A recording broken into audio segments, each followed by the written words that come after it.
Thank you for allowing us the room for creative risk and for keeping the story going. And my immediate thought was, and none for Jeremy Davis. Goodbye. Literally. Honestly, thank God. Children, listen up. I'm going to tell you a little tale of 10 years ago. There are a couple of 10-year anniversaries that happened recently. One of the bigger ones, I think, for our community. Well, there's two big ones for our community. This is probably one of the bigger ones of the 10 years of the self-titled Paramore record. If you don't know us, we recently just did a tier list of all of the Paramore albums. I don't know if it was good or bad, but it happened. The general consensus was rancid vibes. So take that as you will. We are a disagreeable duo here. We do love this record, but for me, it's mostly because of my love for Paramore, maybe more than my love for this specific record. But it's here, 10 years of it. We see here their tweet where they wrote some words about it. Haley blessed us with some comments on the story of it. This is the new album cover. You'll notice it's not the Jeremy Davis cover. Yeah, no. Like, listen, if you release a really bad rap track or rap music, people will forget about you. You're out. You're done. So she wrote some nice words about it. 10 years ago, we put out a record that took a lot of guts and self-determination to make. I'm reading it, and I realize that I'm reading it in a voice. I'm trying to read this in a voice that doesn't sound like I'm reading it like sarcastically, and it's real, and I believe Haley, and I love Haley. Haley, I know you're being authentic. I'm not reading it in any specific way otherwise. Now I'm going to read it in my normal voice, and we'll see if that tracks. I was about to say, I think you're overthinking it, bestie. I got to be careful. You know, what if Haley sees this and Haley's like... What do you mean, you get canceled?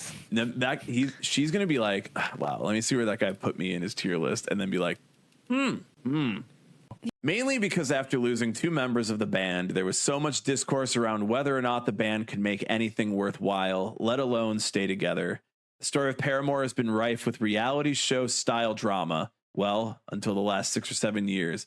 It's really great to be able to look back from where we are now, knowing the story didn't end when some said it would. If all of that led to our self-titled album hadn't happened, we'd be the most boring band of all time. If we hadn't been forced out of our trauma-bonded comfort zones, we would have never known what we might be capable of.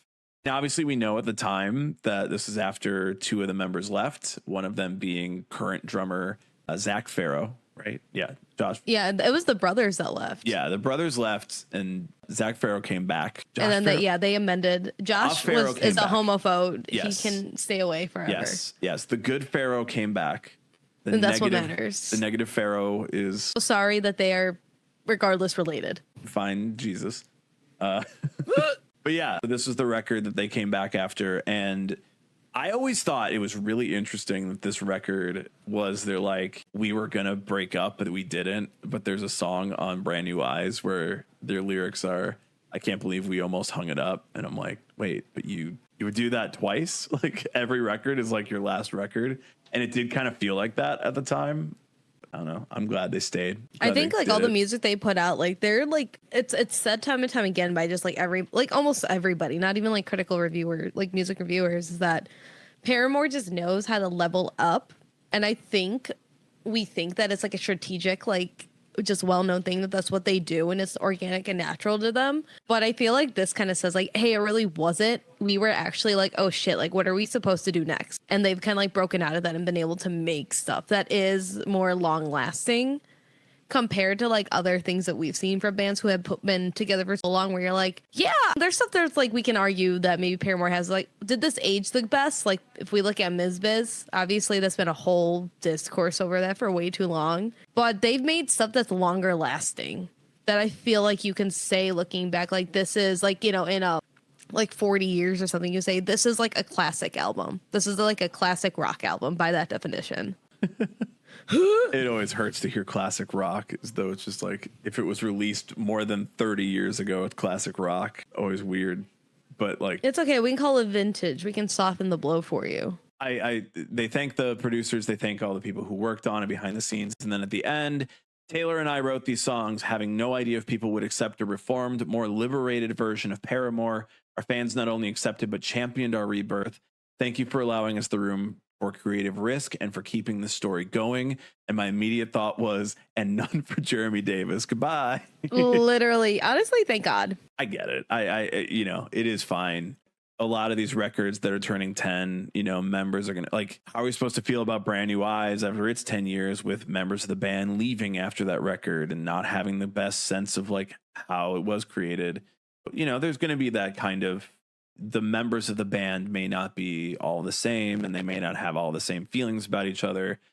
The music still exists and stands on its own as the people who created it at the time. It is what it is. But yeah, I think that the Paramore self-titled record is fine. It's definitely long, and there's a lot of good songs on it. I think you just need to feel it more. Lizzie, Brian. I have spent the last 10 years thinking the exact same thing about this record. You know what else I've spent the last 10 years thinking is a really good record? Bring Me the Horizon. Sempiternal is also celebrating 10 years. Brian finally did a transition. I did. This is the fucking record, though. I will say, I don't think I've never listened to this album in full. It's so good. And this was like... I never got into Bring Me when I was younger in high school when a lot of my friends did. And because I always told people, I'm like, oh, I like Screamo, but I like it peppered in. But I don't like the full way through. But I like when they came out with Postmodern Human Survival, I was like, this fucking bangs. Yep. They really were that band who's like, we are deathcore, we are heavy, we are angry, we are loud, we are This Is Sempiternal. But then they like decided, nah, never mind, I'm gonna sing, and then everything was absolutely different. Like, this album to me really changed the landscape of like heavy music and emo coming together, because it was like this singing and breakdowns and that, but it had pop hooks and it really caught on with a lot more people who weren't really in that scene. And even if it took you all the way till these newer records, like, it still is where they started to do all this. No one understood the song Shadow Moses.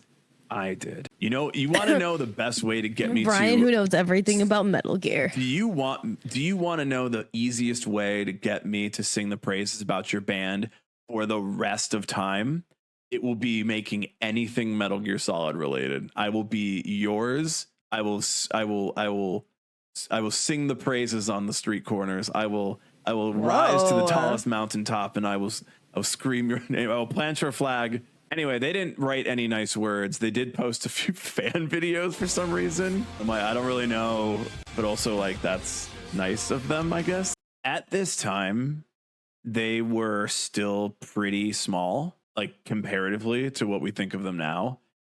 I saw them headlining the Epitaph tour off the previous record, which was at House of Blues here, I think.